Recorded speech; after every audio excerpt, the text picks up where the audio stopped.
గోదావరి, కృష్ణా, పెన్నా నదుల అనుసంధానంపై సీఎం చంద్రబాబు ఆలోచన చేస్తున్నారని మంత్రి ఆనం రామనారాయణ రెడ్డి తెలిపారు. 84,000 కోట్లతో ప్రణాళికలు రూపొందించినట్లు చెప్పారు.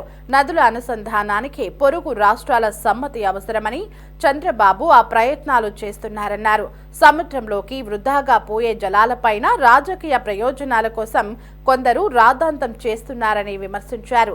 గత ప్రభుత్వం 400 కోట్లు ఖర్చు చేయలేక హంద్రీనివా ప్రాజెక్టును పక్కన పడేసిందని, కూటమి ప్రభుత్వం దాన్ని పూర్తి చేసిందని చెప్పారు.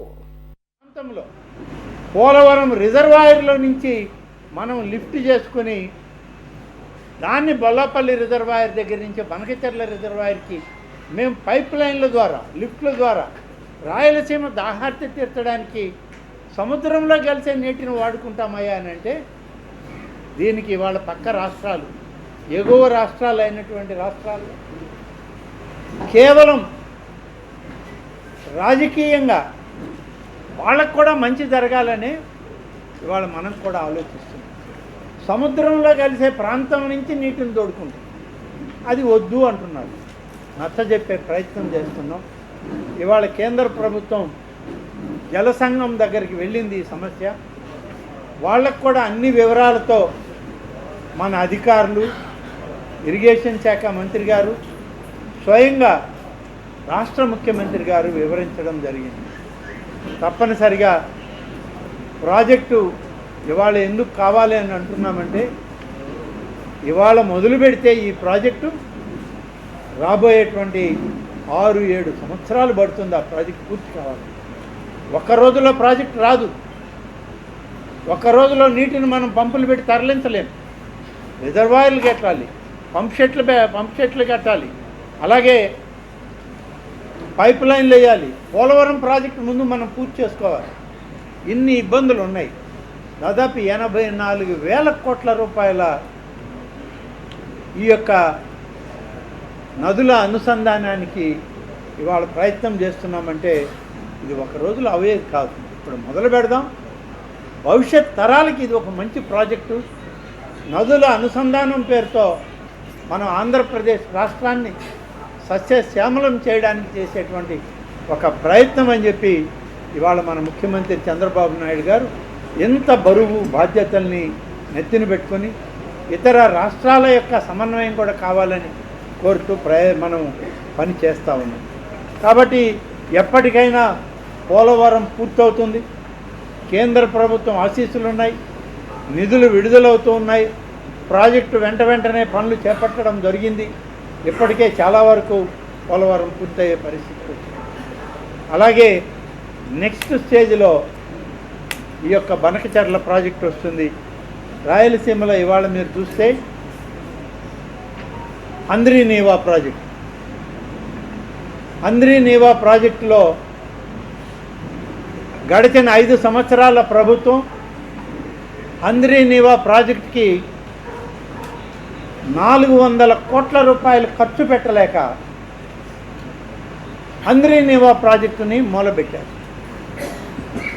మనం వచ్చాం, సంవత్సరం తిరగకముందే ఇవాళ పెరిగిన ధరలు పెరిగాయే తప్ప ప్రాజెక్టుని మనం పూర్తి చేసాం. దాదాపు 700 కోట్ల రూపాయలు హంద్రీనివా ప్రాజెక్టుకి ఇచ్చి పంపు సెట్లు, లిఫ్ట్ ఇరిగేషన్లు పనిపెట్టి కాలువలు లైనింగ్లు చేసి హంద్రీనివాని పూర్తి చేస్తే ఇవాళ కృష్ణానది దగ్గర నుంచి మెట్ట ప్రాంతాలైనటువంటి రాయలసీమ అసలు తాగడానికి కూడా నీళ్లు దొరకవేమో అన్నటువంటి కుప్పం నియోజకవర్గం నీటిని ఇవాళ కాలువల్లో విడుదల చేస్తే రేపు 30వ తారీఖున హంద్రీనివా చివరి అంగుళానికి నీటిని విడుదల చేయడానికి సాక్షాత్తు ఈ రాష్ట్ర ముఖ్యమంత్రి, కుప్పం ఎమ్మెల్యే అయినటువంటి చంద్రబాబు నాయుడు గారు 30వ తేదీ కుప్పం నియోజకవర్గానికి వెళ్తున్నారు. అంటే ఒక పట్టుదల ఉండాలి. నీటిని తీసుకురావాలనేటువంటి ఒక చిత్తశుద్ధి ఉన్నప్పుడు ప్రాజెక్టులు అవుతాయే తప్ప లేకుంటే కావు. ఇన్ని చేస్తున్న 12,000 క్యూసెక్కుల నీరు సోమశిల నుంచి ఊరికినే గేట్లు ఎత్తి కండలేరుకు పంపించేటువంటి వాతావరణం మన జిల్లా తెలుగు గంగ ప్రాజెక్టులో ఉన్నది. దురదృష్టం, ఆనాటి ప్రభుత్వం అనాలోచితంగా, ఆనాటి ఉన్నటువంటి ముఖ్యమంత్రి, ఆనాడు ఉన్నటువంటి ఇరిగేషన్ శాఖ మంత్రి ఒక ఆలోచన, ఒక విధానం అనేది లేకుండా 12,000 క్యూసెక్కుల్ని 24,000 చేస్తామని చెప్పి టెండర్లు పిలిచి కమిషన్ల కొరకు పనులు మొదలుపెట్టి మధ్యలో వదిలేసి వెళ్ళిపోయింది ఆ ప్రభుత్వం. ఇవాళ 12,000 నికరంగా పారుతున్న ఫ్లడ్ ఫ్లో కెనాల్ ఏదైతే ఉందో అది ఇవాళ 8,000 నుంచి 10,000 వరకు మాత్రమే కష్టంగా పారే పరిస్థితి. దాన్ని ఇంకా పెంచదాము అని అంటే ఎక్కడైనా కాలువలకి బ్రీచ్ పడుద్దేమో, తెలుగు గంగ కాలువ ఫ్లడ్ ఫ్లో కెనాల్ తెగిపోతే ఇంకా ప్రమాదం అని మేము 2,000 క్యూసెక్కులు తక్కువ చేసి దానికి పంపిణీ చేస్తున్నాం.